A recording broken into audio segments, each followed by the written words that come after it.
أعوذ بالله من الشيطان الرجيم. بسم الله الرحمن الرحيم. الحمد لله الذي أنزل على عبده الكتاب ولم يجعل له عوجا قيما لينذر بأسا شديدا من لدنه ويبشر المؤمنين الذين يعملون الصالحات أن لهم أجرا حسنا ماكثين فيه أبدا وينذر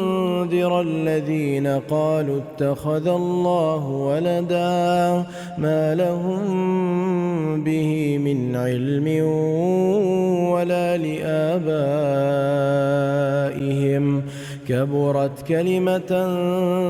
تخرج من أفواههم إن يقولون إلا كذبا فلعلك باخع نفسك على آثارهم إن لم يؤمنوا بهذا الحديث أسفا إنا جعلنا ما على الأرض زينة لها لنبلوهم أيهم أحسن عملا وإنا لجاعلون ما عليها صعيدا جرزا أم حسبت أن أصحاب الكهف والرقيم كانوا من آياتنا عجبا إذ أوى الفتية إلى الكهف فقالوا ربنا آتنا من لدنك رحمة وهيئ لنا من أمرنا رشدا فضربنا على آذانهم في الكهف سنين عددا ثم بعثناهم لنعلم أي الحزبين أحصى لما لبثوا أمدا نحن نقص عليك نبأهم بالحق إنهم فتية آمنوا بربهم وزدناهم هدى وربطنا على قلوبهم إذ قاموا فقالوا ربنا رب السماوات والأرض لن ندعو من دونه إلها لقد قلنا إذا شططا هؤلاء قومنا اتخذوا من دونه آلهة لولا يأتون عليهم بسلطان بين فمن أظلم ممن افترى على الله كذبا وإذ اعتزلتموهم وما يعبدون إلا الله فأووا إلى الكهف ينشر لكم ربكم من رحمته ويهيئ لكم من أمركم مرفقا وترى الشمس إذا طلعت تزاور عن كهفهم ذات اليمين وإذا غربت تقرضهم ذات الشمال وهم في فجوة منه ذلك من آيات الله من يهد الله فهو المهتد ومن يضلل فلن تجد له وليا مرشدا وتحسبهم أيقاظا وهم رقود ونقلبهم ذات اليمين وذات الشمال وكلبهم باسط ذراعيه بالوصيد لو اطلعت عليهم لوليت منهم فرارا ولملئت منهم رعبا وكذلك بعثناهم ليتساءلوا بينهم قال قائل منهم كم لبثتم قالوا لبثنا يوما أو بعض يوم قالوا ربكم أعلم بما لبثتم فابعثوا أحدكم بورقكم هذه إلى المدينة فلينظر أيها أزكى طعاما فليأتكم برزق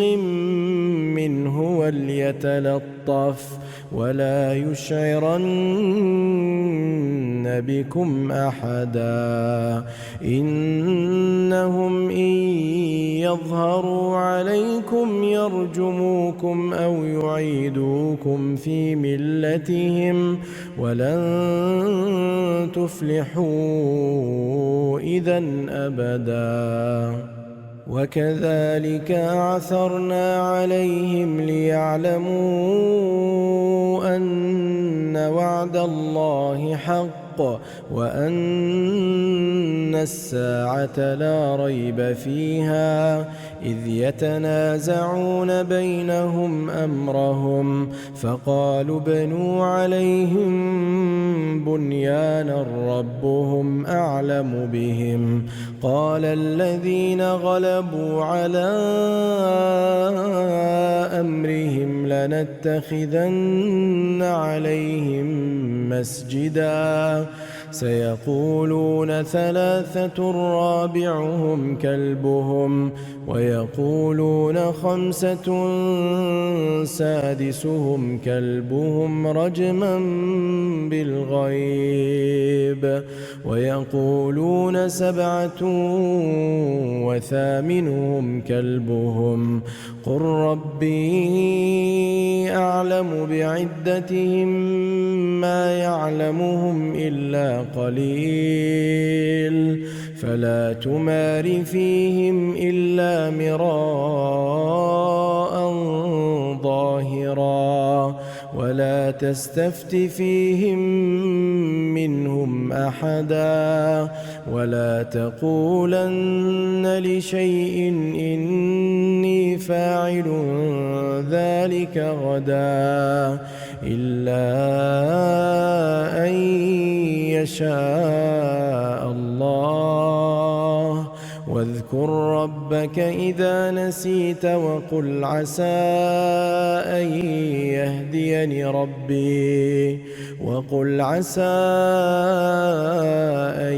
يهديني ربي لأقرب من هذا رشدا ولبثوا في كهفهم 300 سنين وازدادوا 9 قل الله أعلم بما لبثوا له غيب السماوات والأرض أبصر به وأسمع ما لهم من دونه من ولي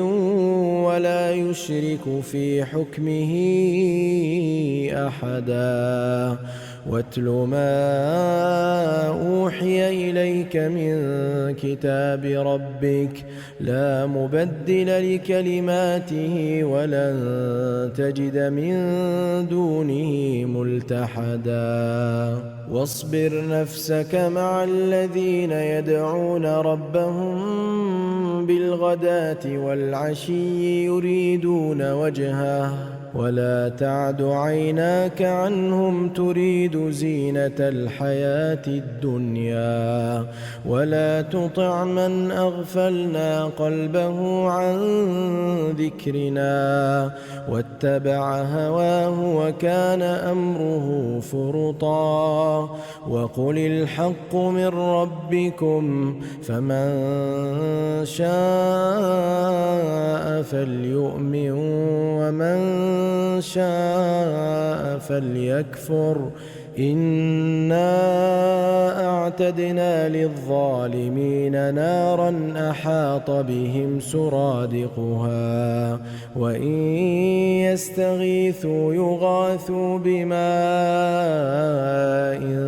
كالمهل يشوي الوجوه بئس الشراب وساءت مرتفقا إن الذين آمنوا وعملوا الصالحات إنا لا نضيع أجر من أحسن عملا أولئك لهم جنات عدن تجري من تحتهم الأنهار يحلون فيها من أساور من ذهب ويلبسون ثيابا خضرا من سندس واستبرق متكئين فيها على الأرائك نعم الثواب وحسنت مرتفقا واضرب لهم مثل الرجلين جعلنا لأحدهما جنتين من أعناب وحففناهما بنخل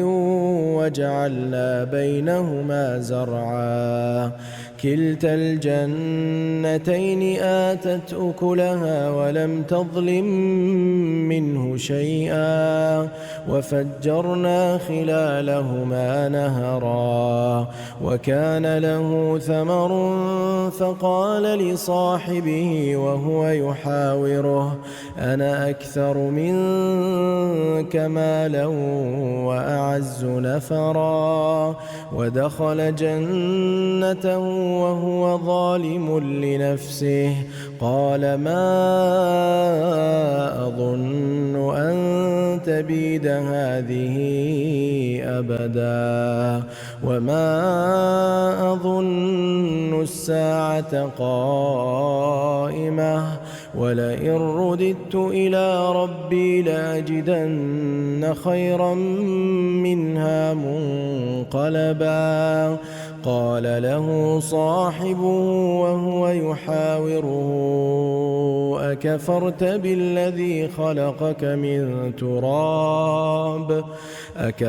بالذي خلقك من تراب ثم من نطفة ثم سواك رجلا لكن هو الله ربي ولا أشرك بربي أحدا ولولا إذ دخلت جنتك قلت ما شاء الله لا قوة إلا بالله إن ترني أنا أقل منك مالا وولدا فعسى ربي أن يؤتيني خيرا من جنتك ويرسل عليها حسبانا من السماء فتصبح صعيدا زلقا أو يصبح ماؤها غورا فلن تستطيع له طلبا وأحيط بثمره فأصبح يقلب كفيه على ما أنفق فيها وهي خاوية على عروشها ويقول يا ليتني لم أشرك بربي أحدا ولم تكن له فئة ينصرونه من دون الله وما كان منتصرا هنالك الولاية لله الحق هو خير ثوابا وخير عقبا. واضرب لهم مثل الحياة الدنيا كماء إن أنزلناه من السماء فاختلط به نبات الأرض فأصبح هشيما تذروه الرياح وكان الله على كل شيء مقتدرا. المال والبنون زينة الحياة الدنيا والباقيات الصالحات خير عند ربك ثوابا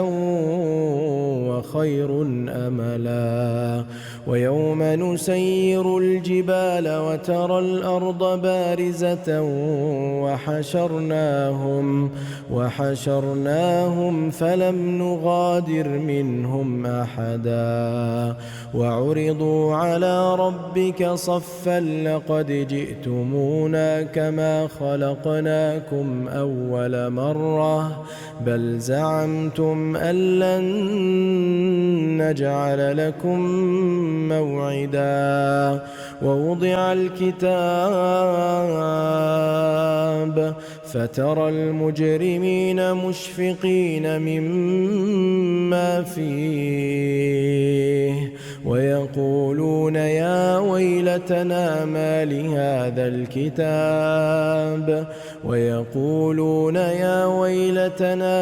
لهذا الكتاب لا يغادر صغيرة ولا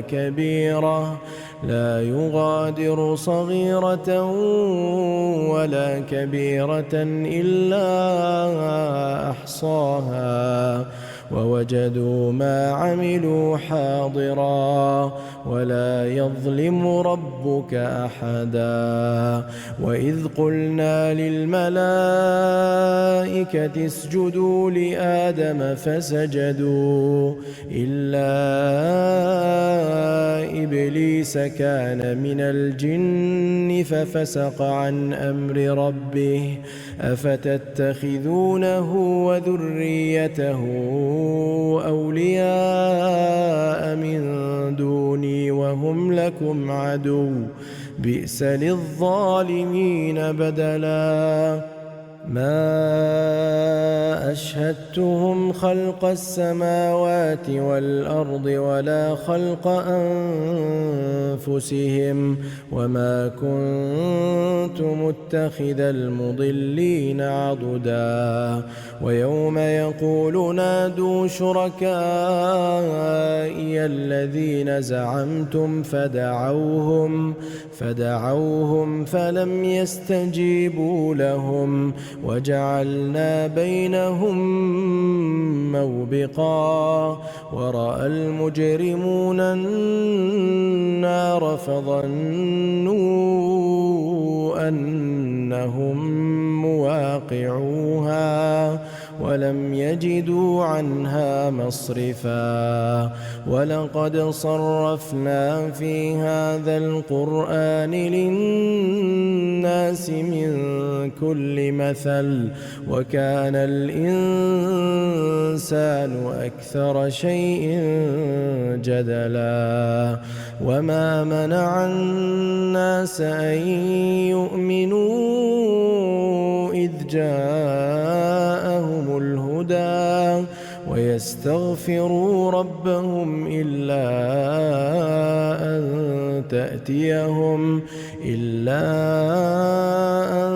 تأتيهم سنة الأولين أو يأتيهم العذاب قبلا. وما نرسل المرسلين إلا مبشرين ومنذرين. ويجادل الذين كفروا بالباطل ليدحضوا به الحق واتخذوا آياتي وما أنذروا هزوا. ومن أظلم ممن ذكر بآيات ربه فأعرض عنها ونسي ما قدمت يداه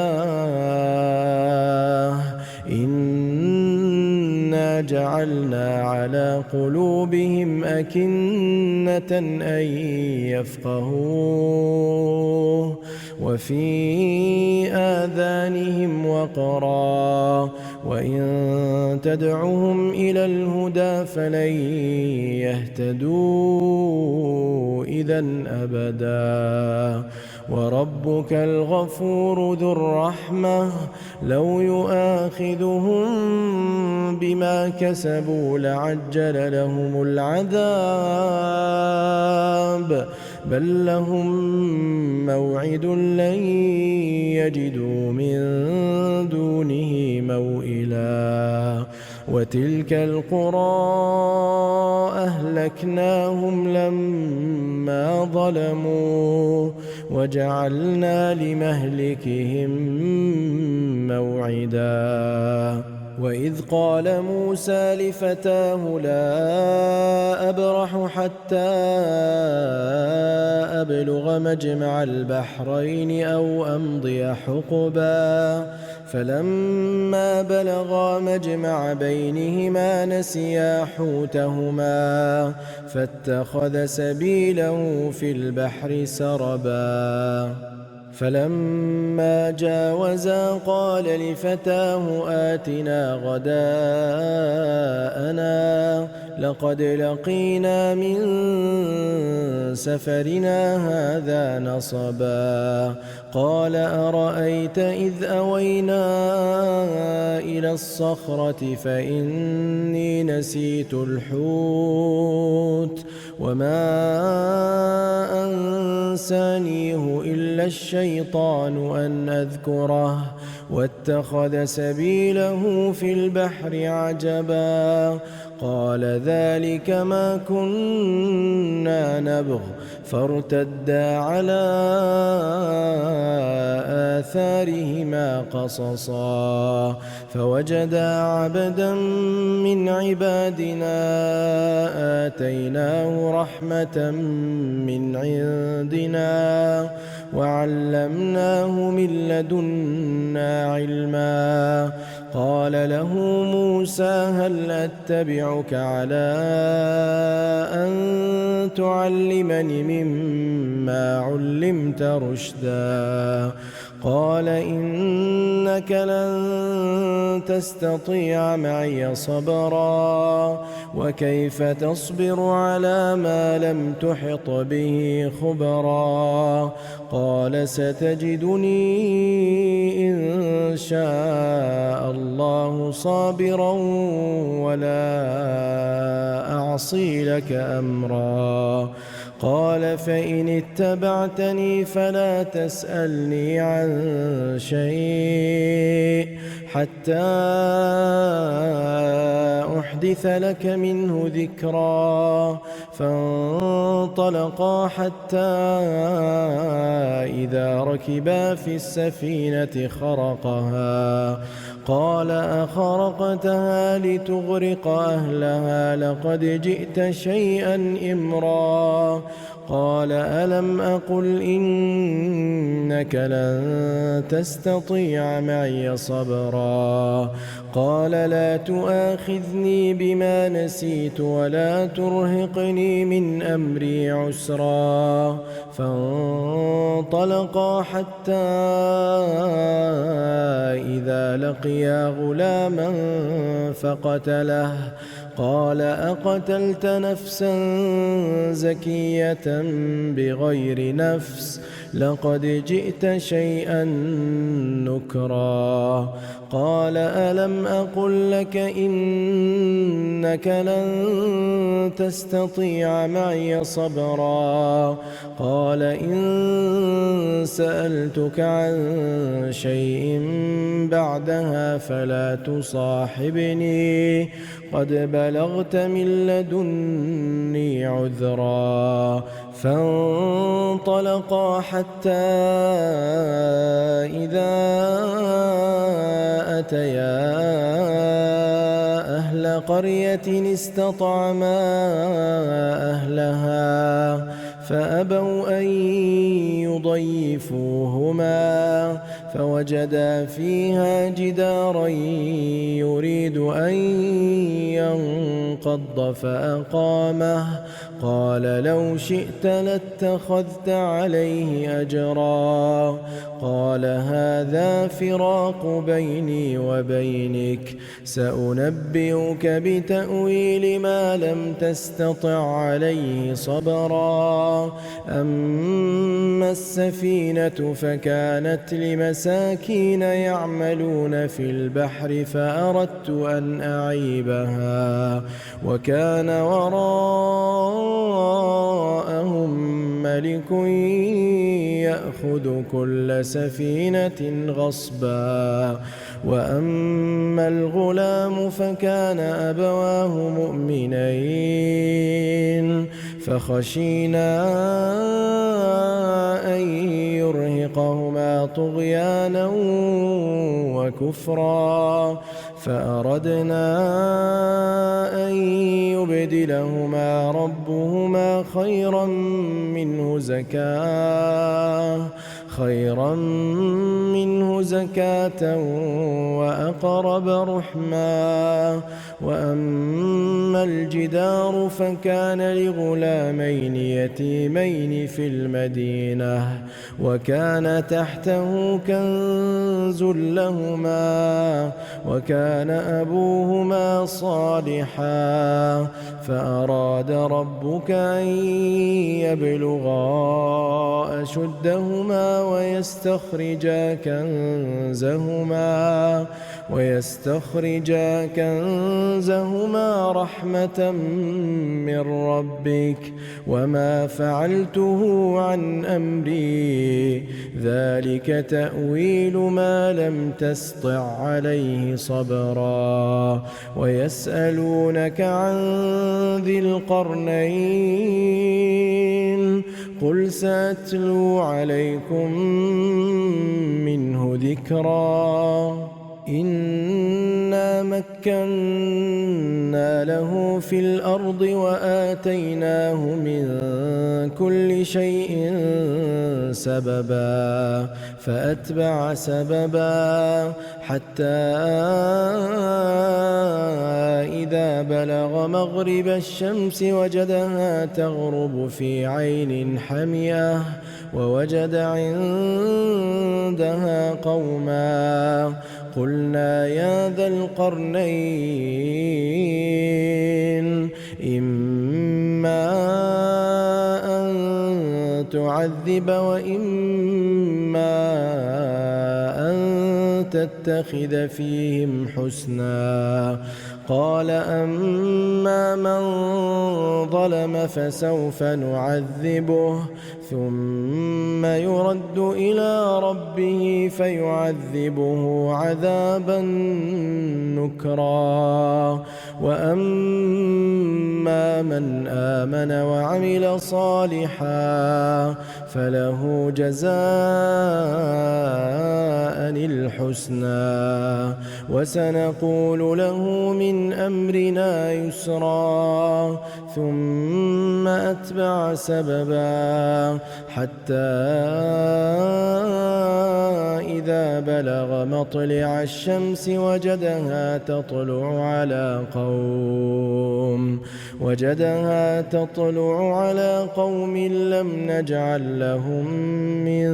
دونها سترا كذلك وقد أحطنا بما لديه خبرا ثم أتبع سببا حتى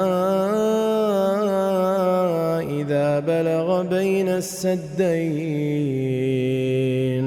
وجد من دونهما قوما لا يكادون يفقهون قولا قالوا يا ذا القرنين إن يأجوج ومأجوج مفسدون في الأرض فهل نجعل لك خرجا على أن تجعل بيننا وبينهم سدا؟ قال ما مكني فيه ربي خير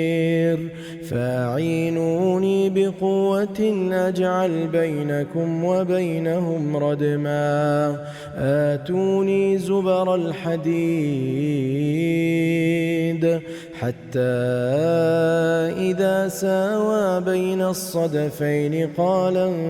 انفخوا حتى إذا جعله نارا قال آتوني أفرغ عليه قطرا فما استطاعوا أن يظهروه وما استطاعوا له نقبا قال هذا رحمة من ربي فإذا جاء وعد ربي جعله دكا وكان وعد ربي حقا وتركنا بعضهم يومئذ يموج في بعض ونفخ في الصور فجمعناهم جمعا وعرضنا جهنم يومئذ للكافرين عرضا الذين كانت أعينهم في غطاء عن ذكري وكانوا لا يستطيعون سمعا أفحسب الذين كفروا أن يتخذوا عبادي من دوني أولياء إنا أعتدنا جهنم للكافرين نزلا قل هل ننبئكم بالأخسرين أعمالا الذين ضل سعيهم في الحياة الدنيا وهم يحسبون أنهم يحسنون صنعا أولئك الذين كفروا بآيات ربهم ولقائه فحبطت أعمالهم فلا نقيم لهم يوم القيامة وزنا ذلك جزاؤهم جهنم بما كفروا واتخذوا آياتي ورسلي هزوا إن الذين آمنوا وعملوا الصالحات كانت لهم جنات الفردوس نزلا خالدين فيها لا يبغون عنها حولا قل لو كان البحر مدادا لكلمات ربي لنفد البحر قبل أن تنفد كلمات ربي ولو جئنا بمثله مددا قل إنما أنا بشر مثلكم يوحى إلي أنما إلهكم إله واحد فمن كان يرجو لقاء ربه فليعمل عملا صالحا ولا يشرك بعبادة ربه أحدا.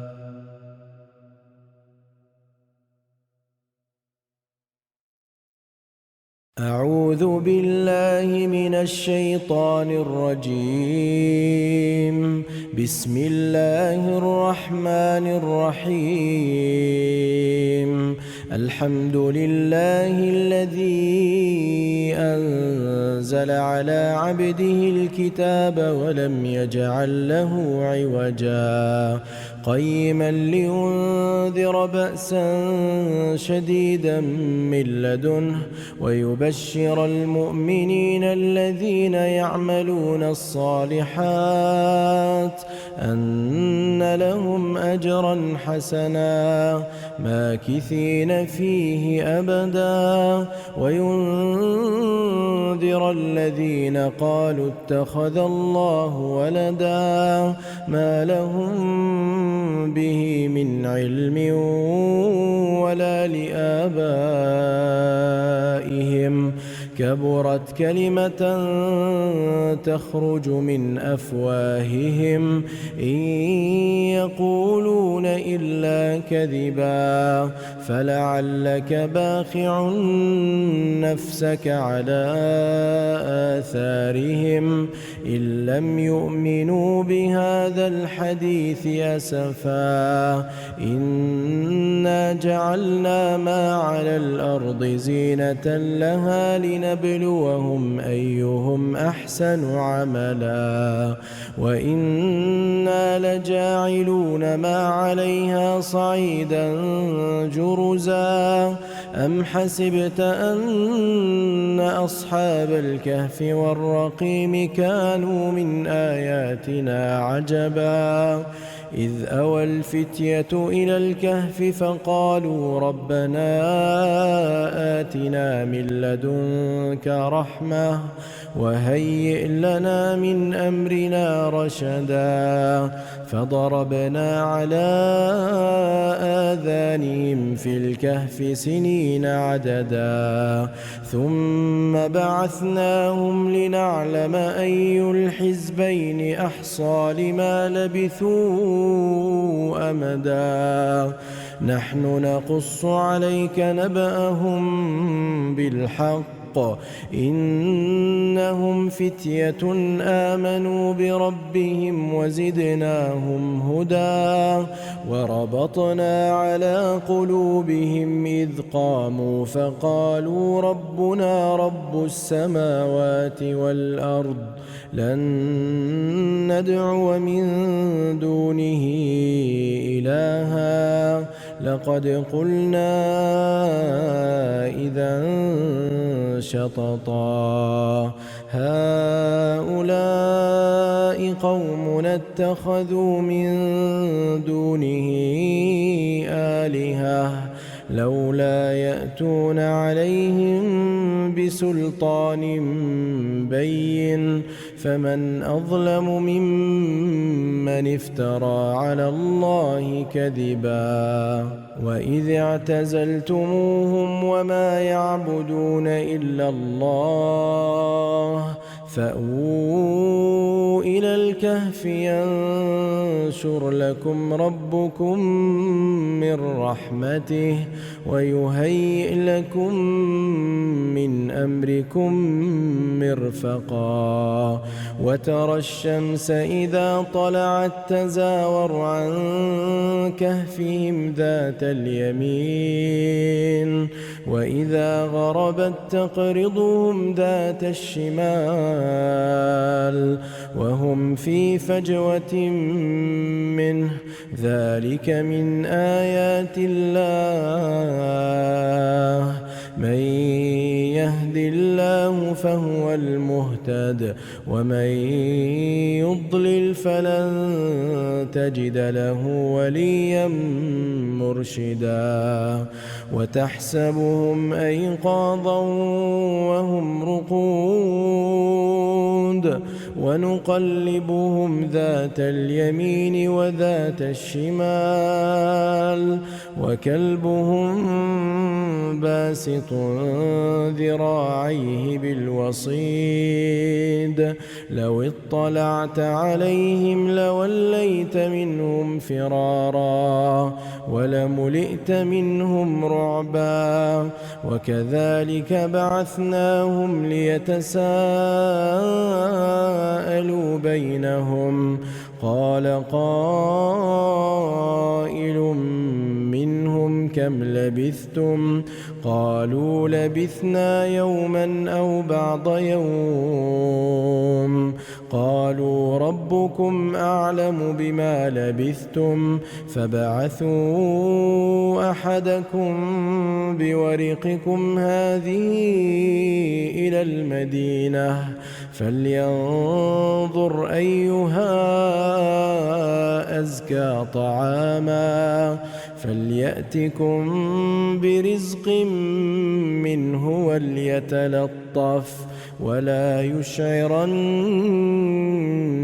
بكم أحدا إنهم إن يظهروا عليكم يرجموكم أو يعيدوكم في ملتهم ولن تفلحوا إذا أبدا وكذلك عثرنا عليهم ليعلموا أن وعد الله حق وأن الساعة لا ريب فيها إذ يتنازعون بينهم أمرهم فقالوا ابنوا عليهم بنيانا ربهم أعلم بهم قال الذين غلبوا على أمرهم لنتخذن عليهم مسجدا سيقولون ثلاثة رابعهم كلبهم ويقولون خمسة سادسهم كلبهم رجما بالغيب ويقولون سبعة وثامنهم كلبهم قل ربي أعلم بعدتهم ما يعلمهم إلا قليل فلا تمار فيهم إلا مراء ظاهرا ولا تستفت فيهم منهم أحدا ولا تقولن لشيء إني فاعل ذلك غدا إلا أن يشاء الله واذكر ربك إذا نسيت وقل عسى أن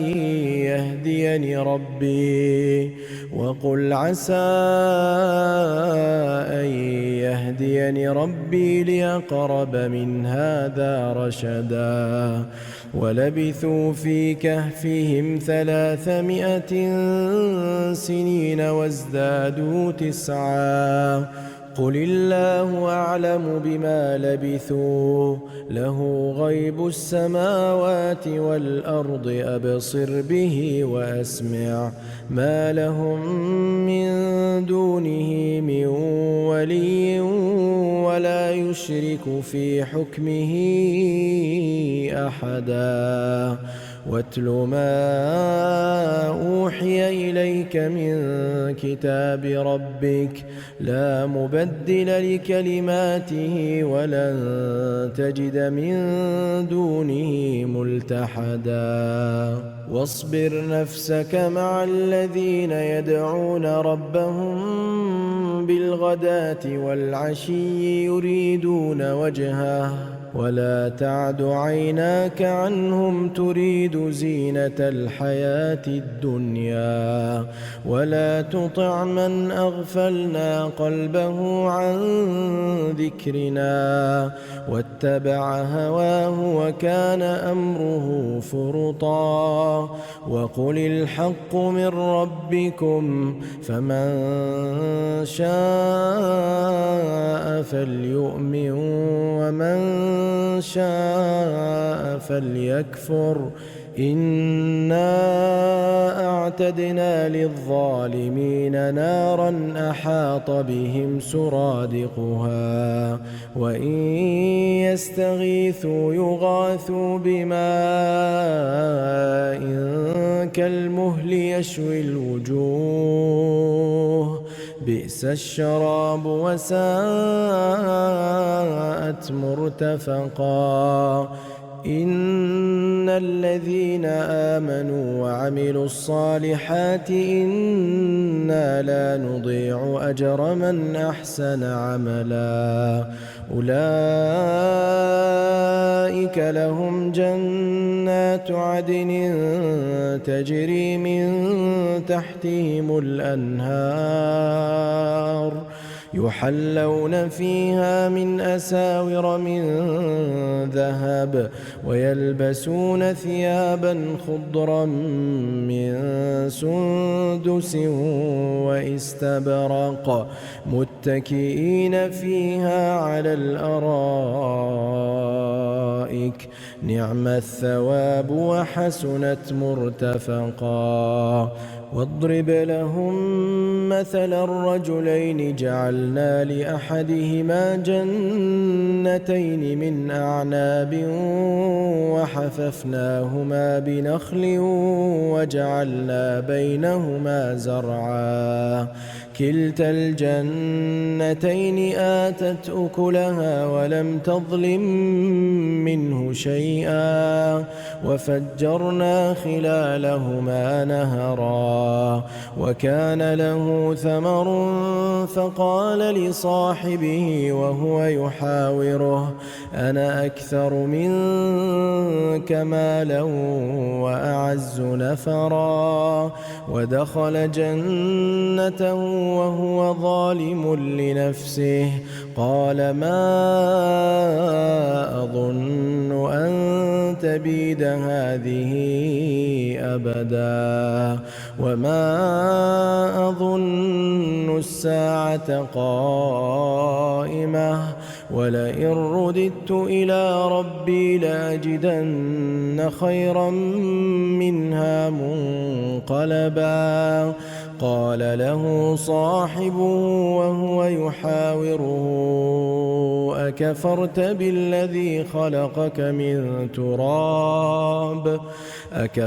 بالذي خلقك من تراب ثم من نطفة ثم سواك رجلا لكن هو الله ربي ولا أشرك بربي أحدا ولولا إذ دخلت جنتك قلت ما شاء الله لا قوة إلا بالله إن ترني أنا أقل منك مالا وولدا فعسى ربي أن يؤتيني خيرا من جنتك ويرسل عليها حسبانا من السماء فتصبح صعيدا زلقا أو يصبح ماؤها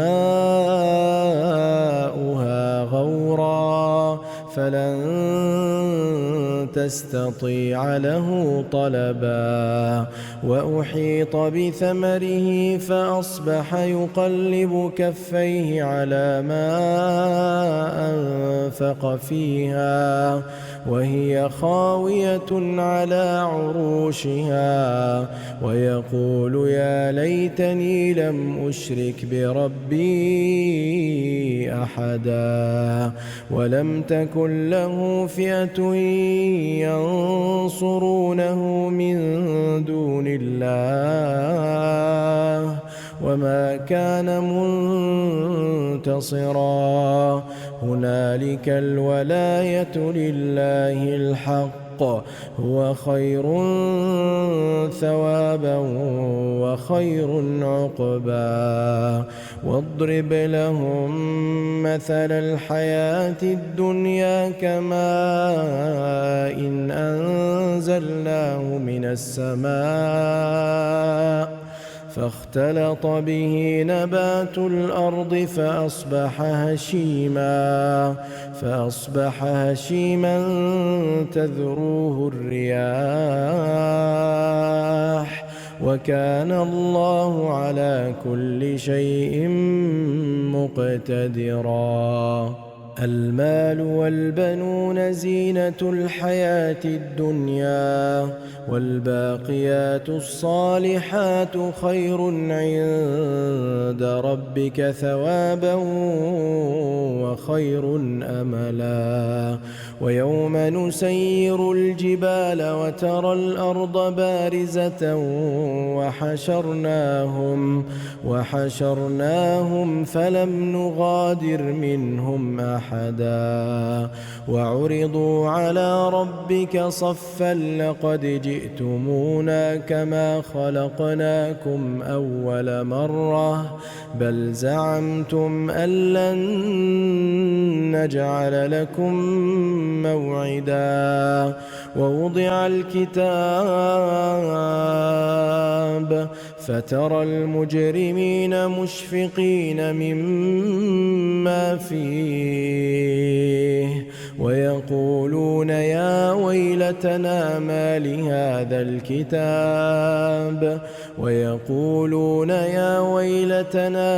لهذا الكتاب لا يغادر صغيرة ولا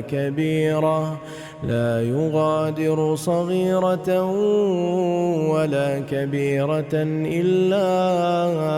أحصاها ووجدوا ما عملوا حاضرا ولا يظلم ربك أحدا. وإذ قلنا للملائكة اسجدوا لآدم فسجدوا إلا إبليس كان من الجن ففسق عن أمر ربه أفتتخذونه وذريته أولياء من دوني وهم لكم عدو بئس للظالمين بدلا. ما أشهدتهم خلق السماوات والأرض ولا خلق أنفسهم وما كنت متخذ المضلين عضدا. ويوم يقول نادوا شركائي الذين زعمتم فدعوهم فلم يستجيبوا لهم وجعلنا بينهم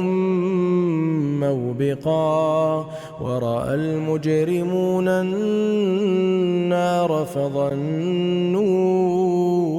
أنهم مواقعوها ولم يجدوا عنها مصرفا. ولقد صرفنا في هذا القرآن للناس من كل مثل وكان الإنسان أكثر شيء جدلا. وما منع الناس أن يؤمنوا إذ جاءهم الهدى ويستغفروا ربهم إلا أن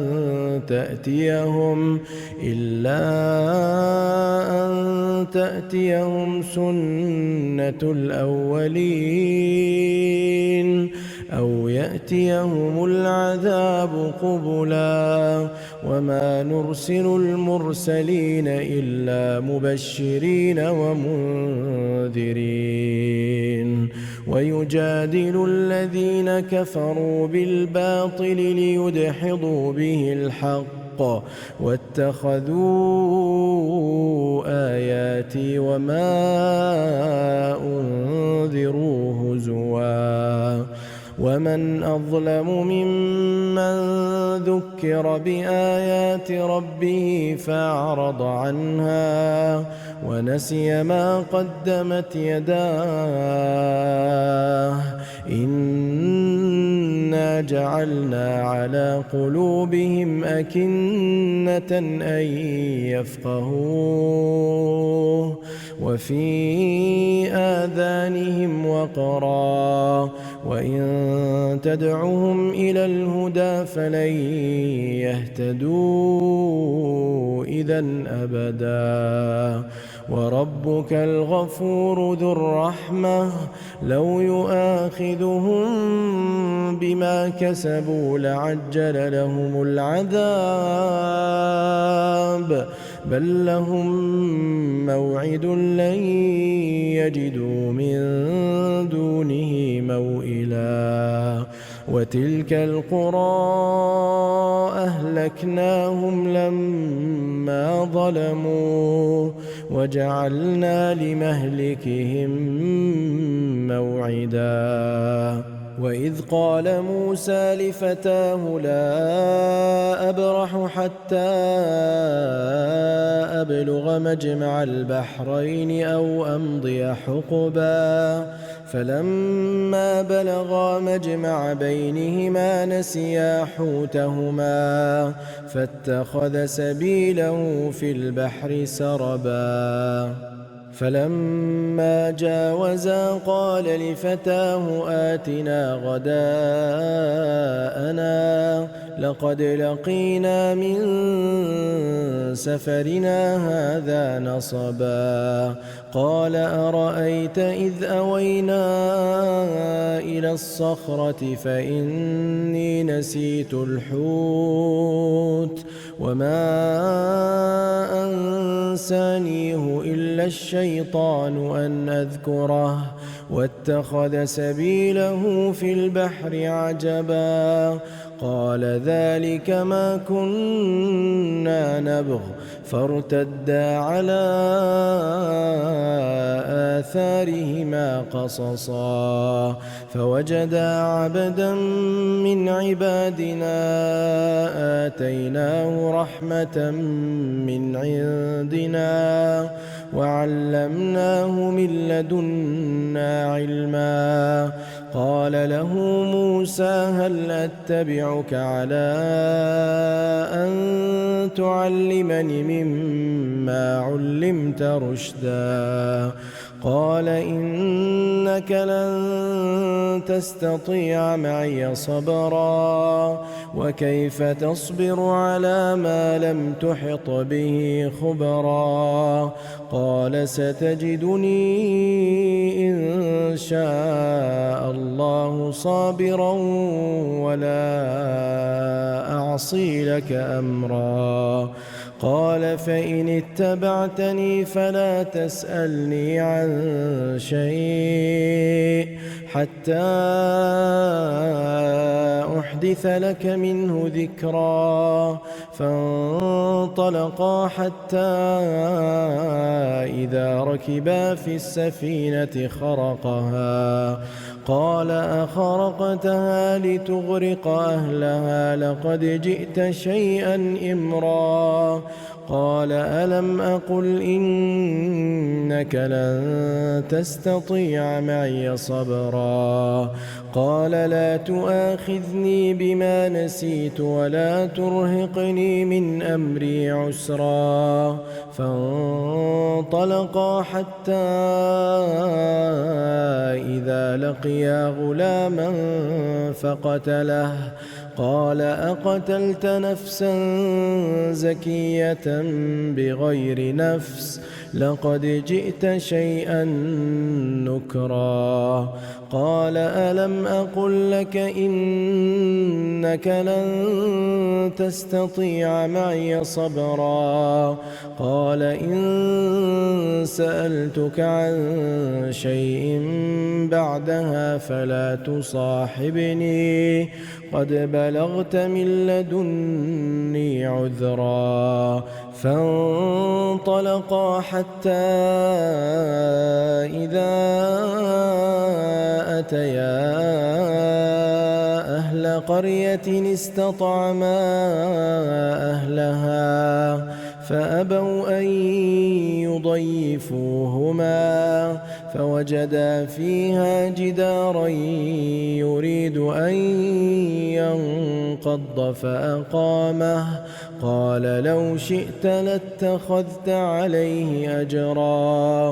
قال هذا فراق بيني وبينك سأنبئك بتأويل ما لم تستطع عليه صبرا أما السفينة فكانت لمساكين يعملون في البحر فأردت أن أعيبها وكان وراءهم ملك يأخذ كل سفينة غصبا وأما الغلام فكان أبواه مؤمنين فخشينا أن يرهقهما طغيانا وكفرا فأردنا أن يبدلهما ربهما خيرا منه زكاة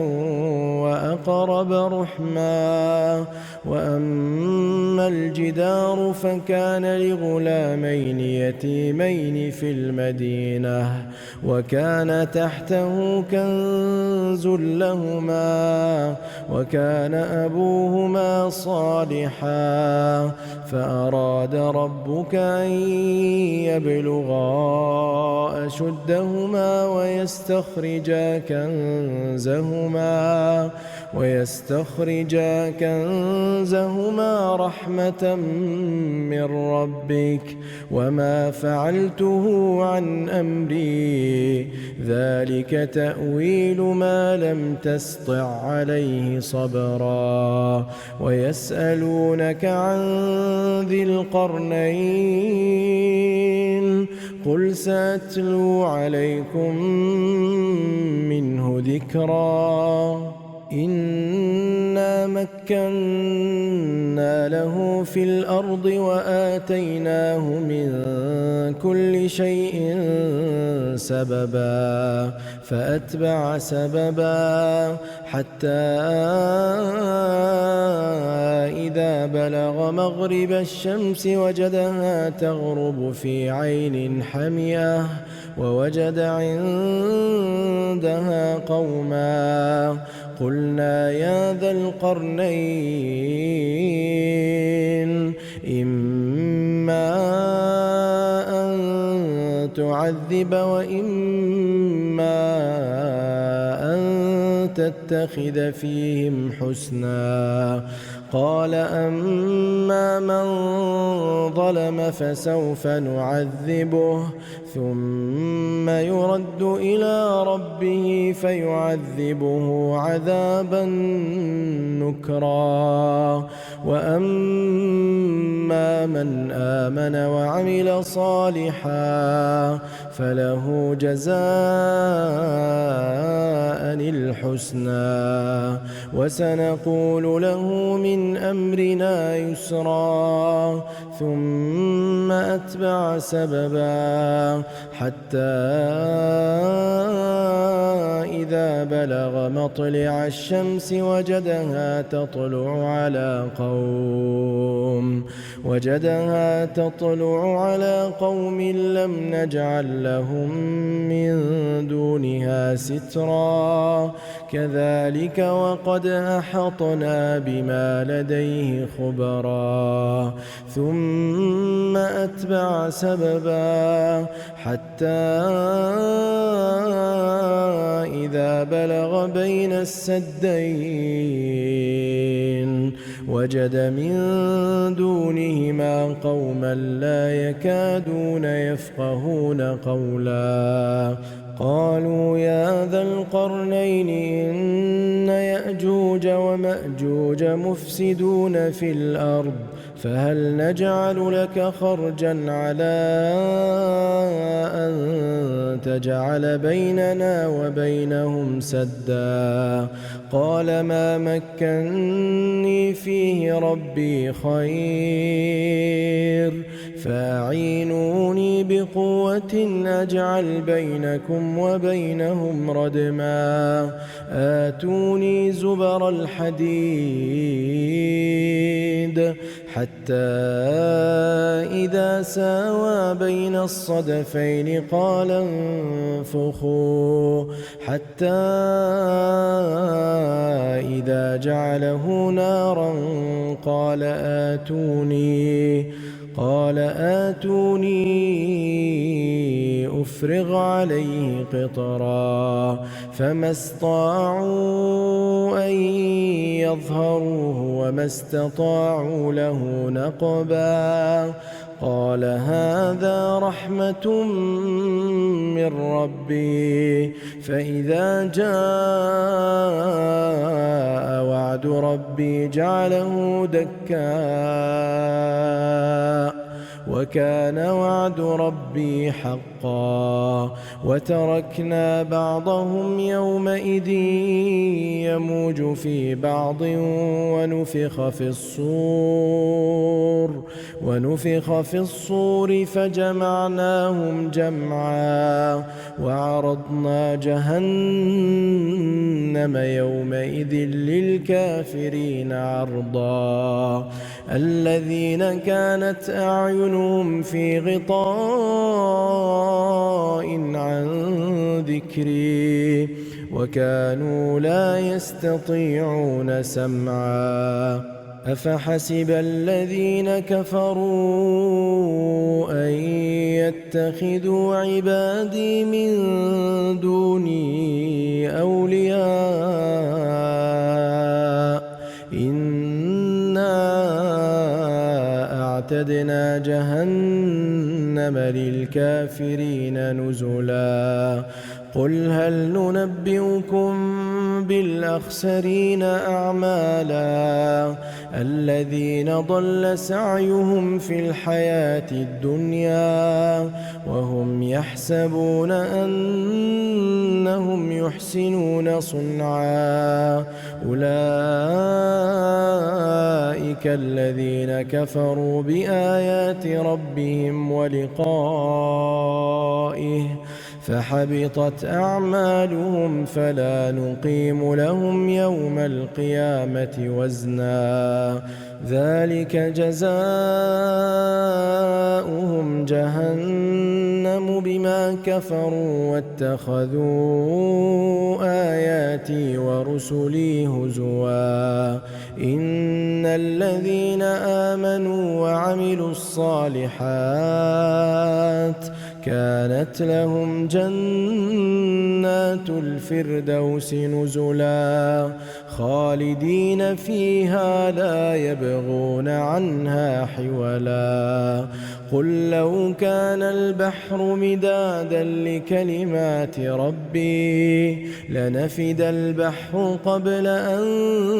تنفد كلمات ربي ولو جئنا بمثله مددا قل إنما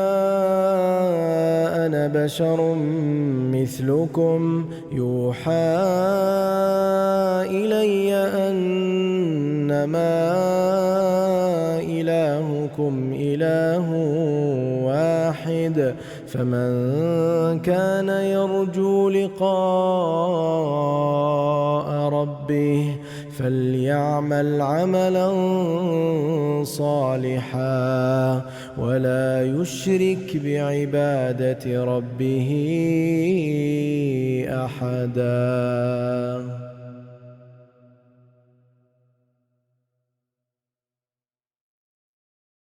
أعوذ بالله من الشيطان الرجيم. بسم الله الرحمن الرحيم. الحمد لله الذي أنزل على عبده الكتاب ولم يجعل له عوجا قيما لينذر بأسا شديدا من لدنه ويبشر المؤمنين الذين يعملون الصالحات أن لهم أجرا حسنا ماكثين فيه أبدا وينذر الذين قالوا اتخذ الله ولدا ما لهم به من علم ولا لآبائهم كبرت كلمة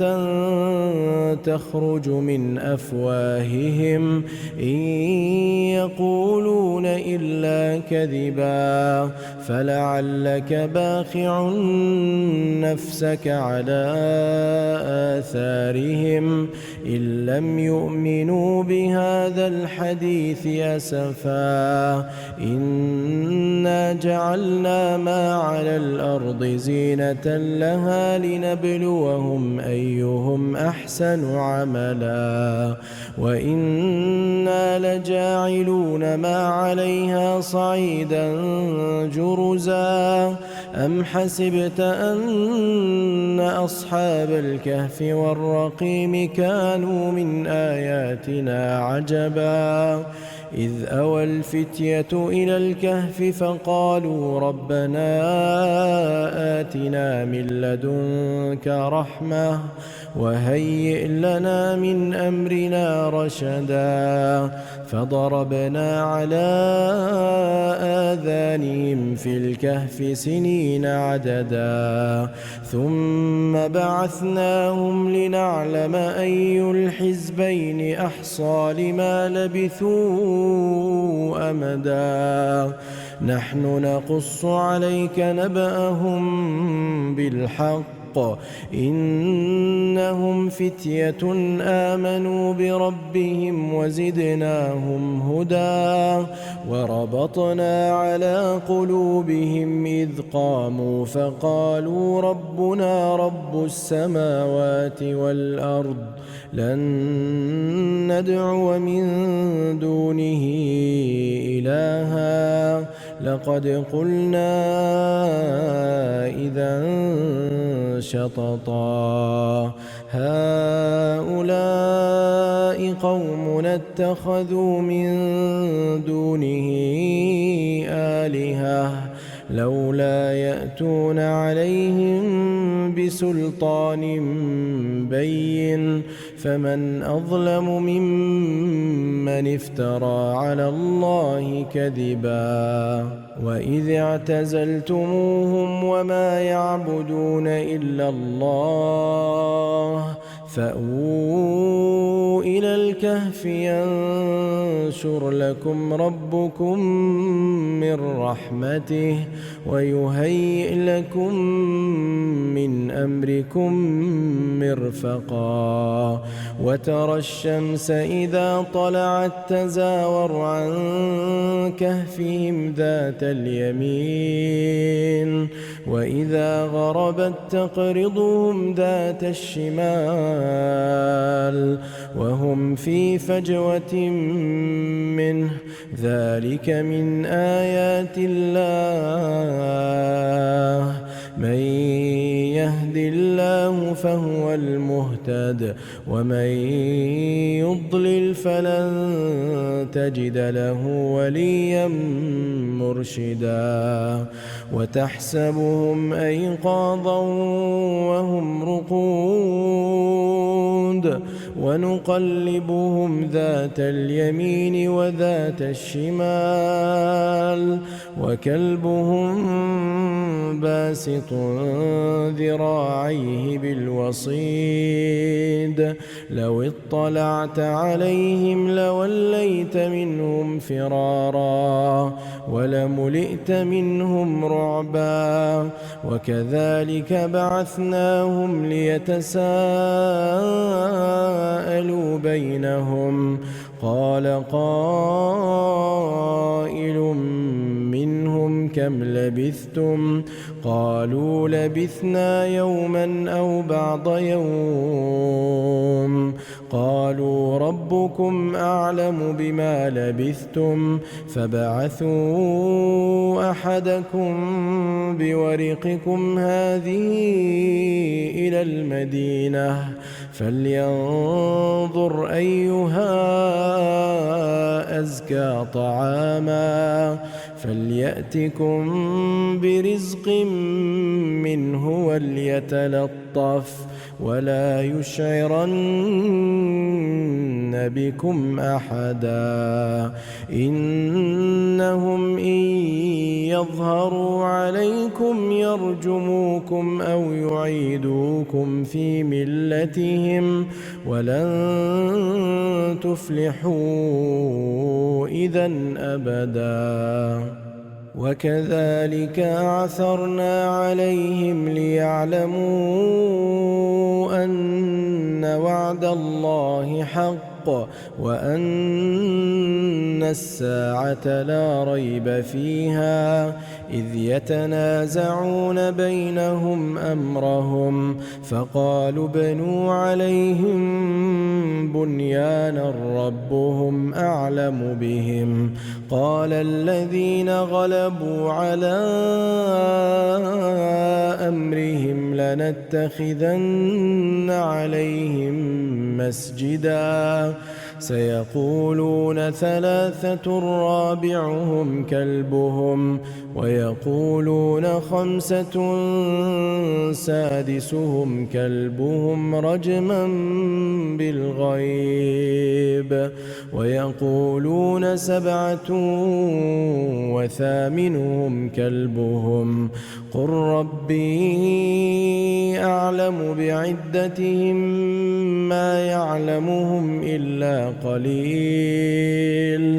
فلا تمار فيهم إلا مراء ظاهرا ولا تستفت فيهم منهم أحدا ولا تقولن لشيء إني فاعل ذلك غدا إلا أن يشاء الله واذكر ربك إذا نسيت وقل عسى أن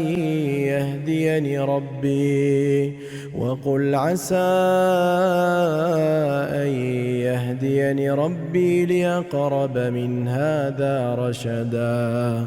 ولبثوا في كهفهم 300 سنين وازدادوا 9 قل الله أعلم بما لبثوا له غيب السماوات والأرض أبصر به وأسمع ما لهم من دونه من ولي ولا يشرك في حكمه أحدا واتل ما أوحي إليك من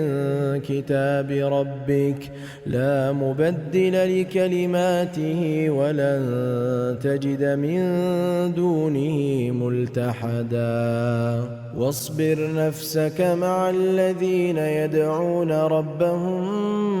بالغداة والعشي يريدون وجهه ولا تعد عيناك عنهم تريد زينة الحياة الدنيا ولا تطع من أغفلنا قلبه عن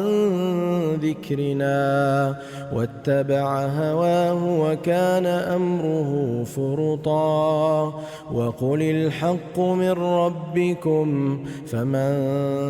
شاء فليؤمن ومن شاء فليكفر إنا أعتدنا للظالمين نارا أحاط بهم سرادقها وإن يستغيثوا يغاثوا بماء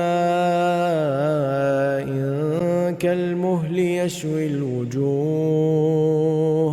بئس الشراب وساءت مرتفقا إن الذين آمنوا وعملوا الصالحات إنا لا نضيع أجر من أحسن عملا أولئك لهم جنات عدن تجري من تحتهم الأنهار يحلون فيها من أساور من ذهب ويلبسون ثيابا خضرا من سندس واستبرق متكئين فيها على الأرائك نعم الثواب وحسنت مرتفقا واضرب لهم مثل الرجلين جعلنا لأحدهما جنتين من أعناب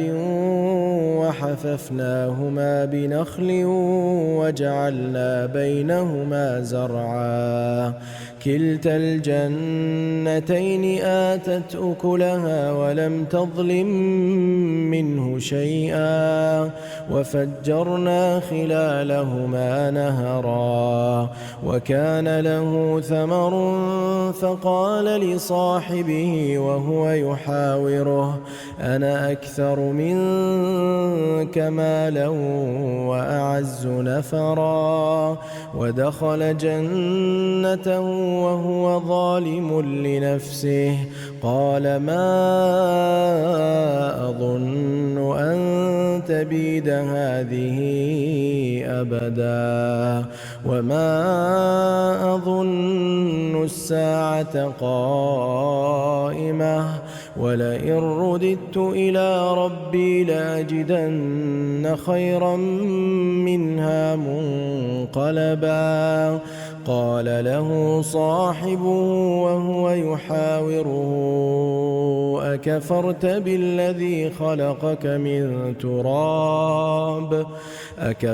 بالذي خلقك من تراب ثم من نطفة ثم سواك رجلا لكن هو الله ربي ولا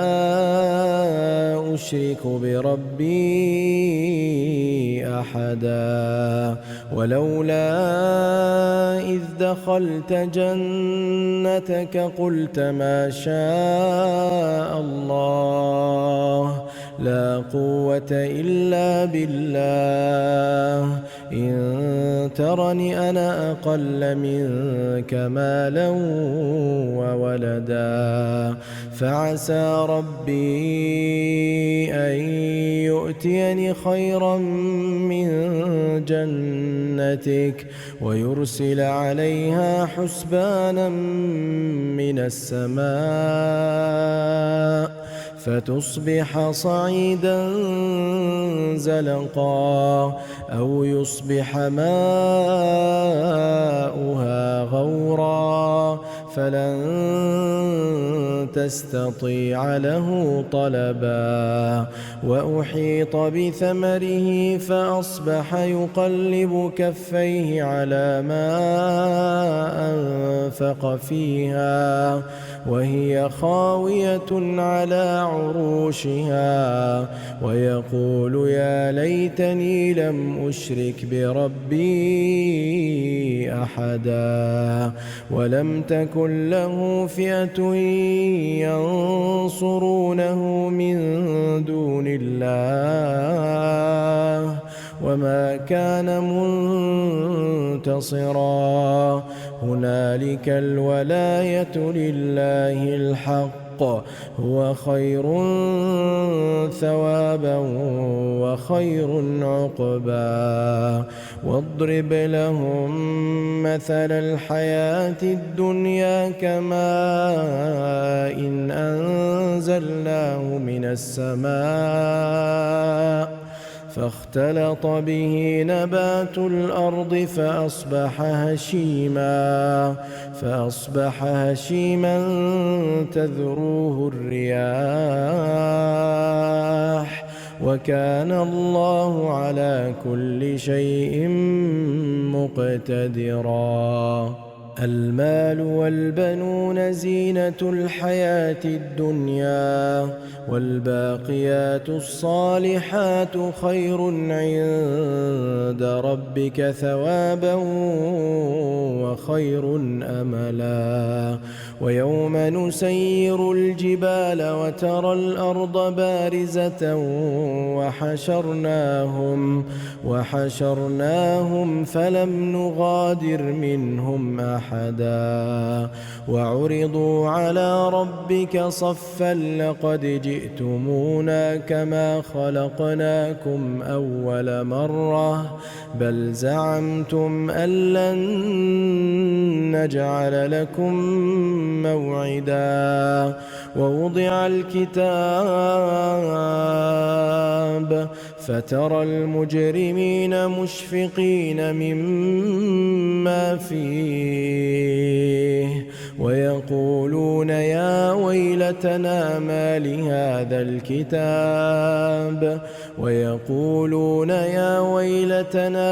لهذا الكتاب لا يغادر صغيرة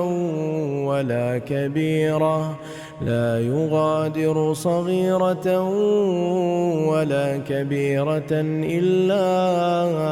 أحصاها ووجدوا ما عملوا حاضرا ولا يظلم ربك أحدا. وإذ قلنا للملائكة اسجدوا لآدم فسجدوا إلا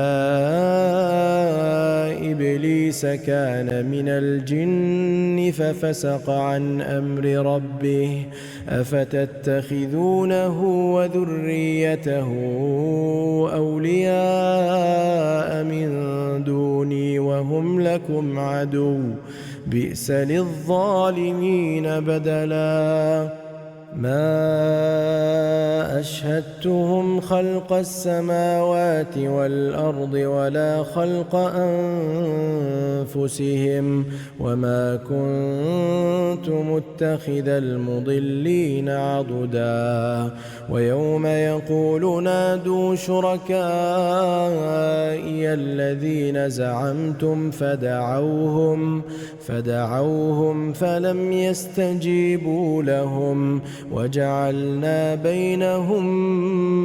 موبقا. ورأى المجرمون النار فظنوا أنهم مواقعوها ولم يجدوا عنها مصرفا. ولقد صرفنا في هذا القرآن للناس من كل مثل وكان الإنسان أكثر شيء جدلا. وما منع الناس أن يؤمنوا إذ جاءهم الهدى ويستغفروا ربهم إلا أن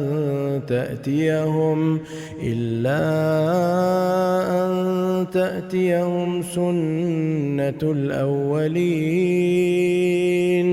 أو يأتيهم العذاب قبلا. وما نرسل المرسلين إلا مبشرين ومنذرين. ويجادل الذين كفروا بالباطل ليدحضوا به الحق واتخذوا آياتي وما أنذروا هزوا. ومن أظلم ممن ذكر بآيات ربه فأعرض عنها ونسي ما قدمت يداه إنا إنا جعلنا على قلوبهم أكنة أن يفقهوه وفي آذانهم وقرا وإن تدعهم إلى الهدى فلن يهتدوا إذا أبدا وربك الغفور ذو الرحمة لو يؤاخذهم بما كسبوا لعجل لهم العذاب بل لهم موعد لن يجدوا من دونه موئلا وتلك القرى أهلكناهم لما ظلموا وجعلنا لمهلكهم موعدا وإذ قال موسى لفتاه لا أبرح حتى أبلغ مجمع البحرين أو أمضي حقبا فلما بلغا مجمع بينهما نسيا حوتهما فاتخذ سبيله في البحر سربا فلما جاوزا قال لفتاه آتنا غداءنا لقد لقينا من سفرنا هذا نصبا قال أرأيت إذ أوينا إلى الصخرة فإني نسيت الحوت وما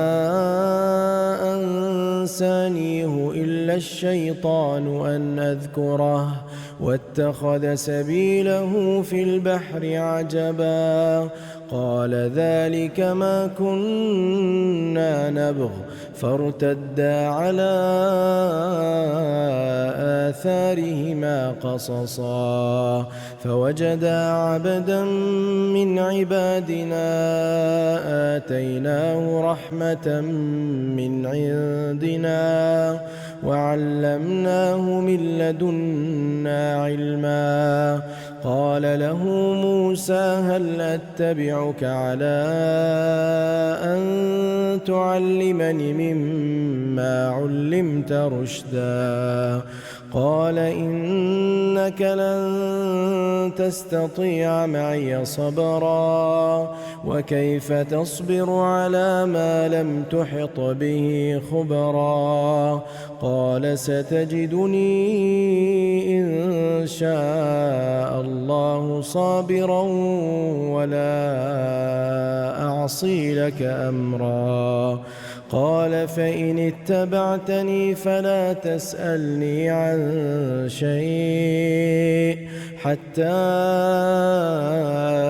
أحدث لك منه ذكرا فانطلقا حتى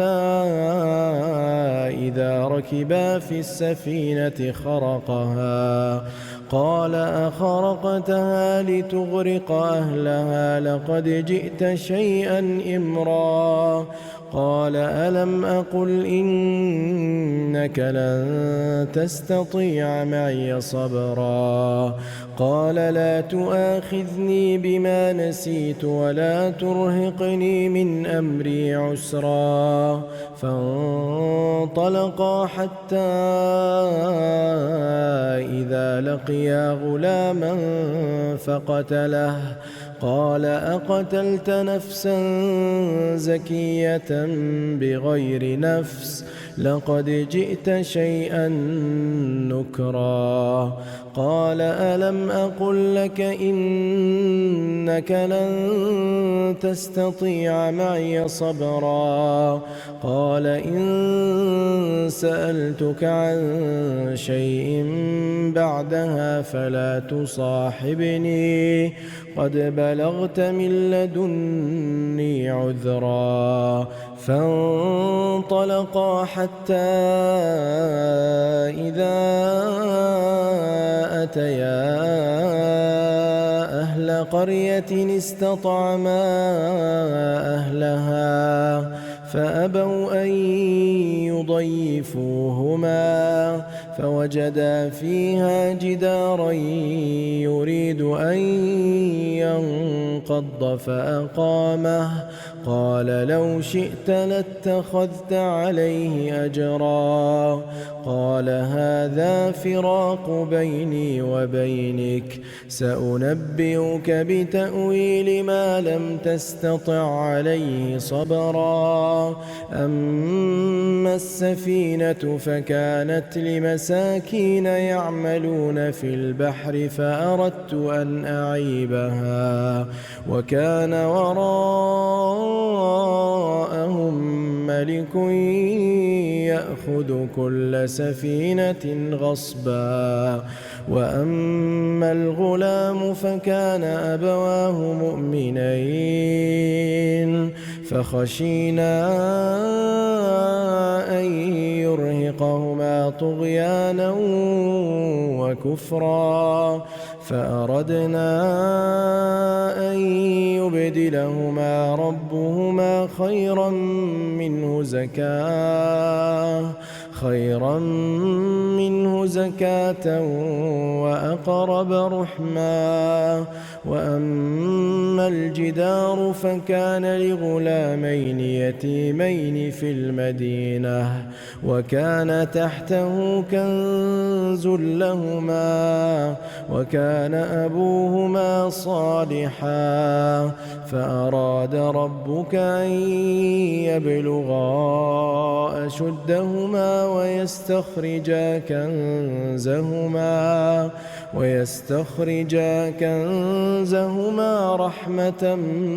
من ربك وما فعلته عن أمري ذلك تأويل ما لم تسطع عليه صبرا ويسألونك عن ذي القرنين قل سأتلو عليكم منه ذكرا إنا مكنا له في الأرض وآتيناه من كل شيء سببا فأتبع سببا حتى إذا بلغ مغرب الشمس وجدها تغرب في عين حمئة ووجد عندها قوما قلنا يا ذا القرنين إما أن تعذب وإما أن تتخذ فيهم حسنا قال أما من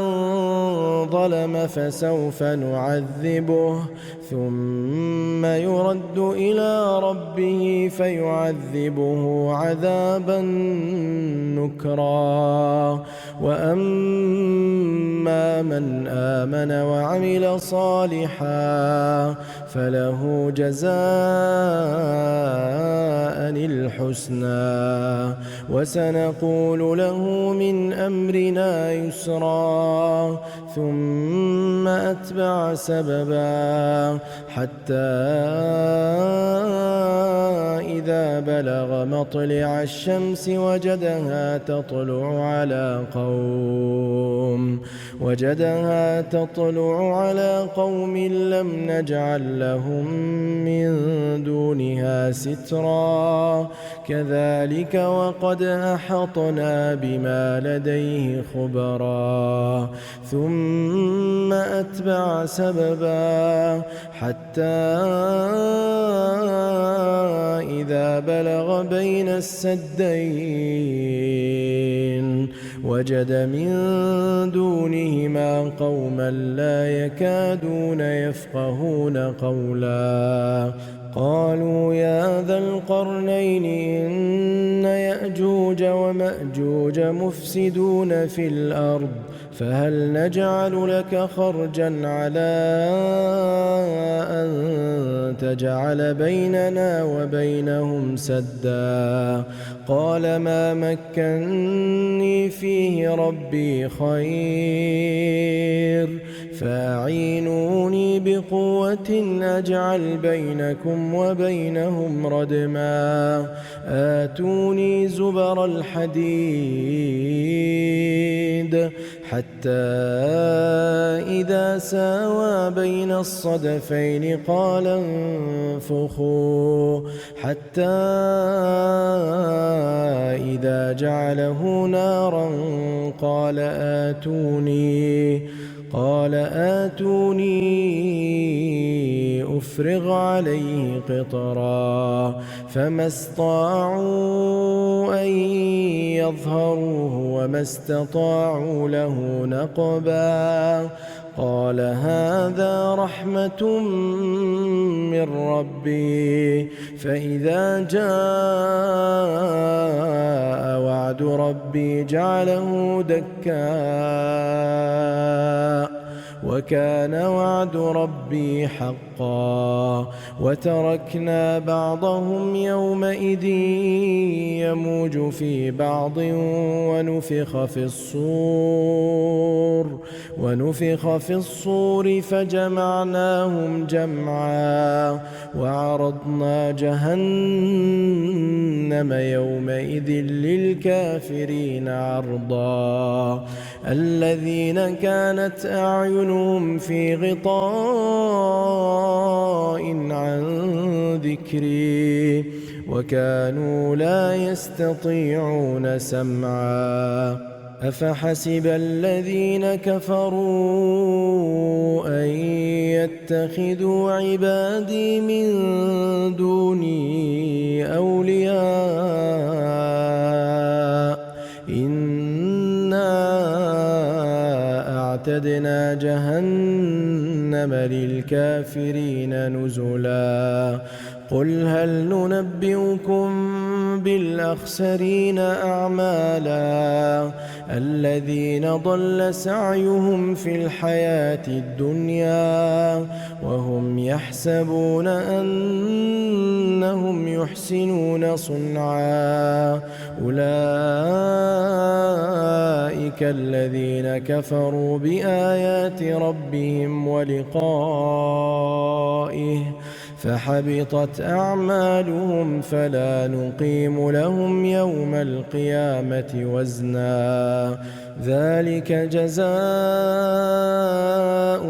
جهنم بما كفروا واتخذوا آياتي ورسلي هزوا إن الذين آمنوا وعملوا الصالحات كانت لهم جنات الفردوس نزلا خالدين فيها لا يبغون عنها حولا قل لو كان البحر مدادا لكلمات ربي لنفد البحر قبل أن تنفد كلمات ربي ولو جئنا بمثله مددا قل إنما أنا بشر مثلكم يوحى إلي أنما إلهكم إله واحد فمن كان يرجو لقاء ربه فليعمل عملا صالحا ولا يشرك بعبادة ربه أحدا.